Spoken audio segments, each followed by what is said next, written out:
اس کے چہرے کی رونق بگڑ جاتی ہے. جب جھوٹ بولا کرتا ہے تو سماج میں انتشار پھیل جاتا ہے. جب وہ جھوٹ بولا کرتا ہے تو تجارت کی ترقیاں رک جایا کرتی ہیں. جب وہ جھوٹ بولتا ہے تو بارش روک دی جاتی ہے. جب وہ جھوٹ بولتا ہے تو امن و امان اٹھ جایا کرتا ہے. جب وہ جھوٹ بولتا ہے تو ماحول خراب ہو جایا کرتا ہے. مرد مومن جھوٹا نہیں ہوتا. اسی لیے اللہ کے رسول صلی اللہ علیہ وسلم کی بارگاہ میں صحابہ موجود تھے تو ایک مرتبہ صحابیوں نے عرض کیا تھا یا رسول اللہ کیا مومن بزدل ہو سکتا ہے؟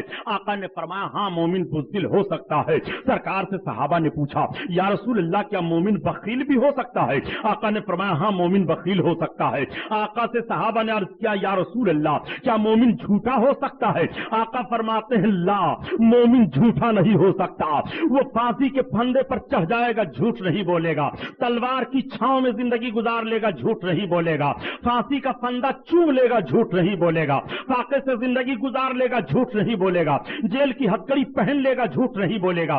جیل کی سلاخوں میں زندگی گزارنے کے وہ اپنے ایام طے کر لے گا مگر وہ جھوٹ نہیں بولے گا.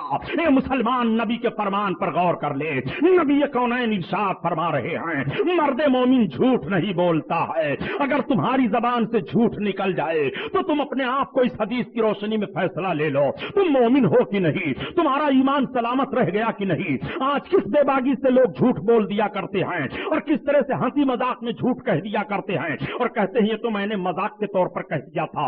آج کچھ لوگ یہ جملہ یہ پیشکش ہے رضا انٹرپرائزز کی. ہمارا پتہ ہے رضا انٹرپرائزز, دکان نمبر 3, چھوٹا سوناپور, نزد اکبر پیر بھائی کالج, مولانا شوکت علی روڈ, ممبئی نمبر 8. ٹیلی فون نمبر 23091629.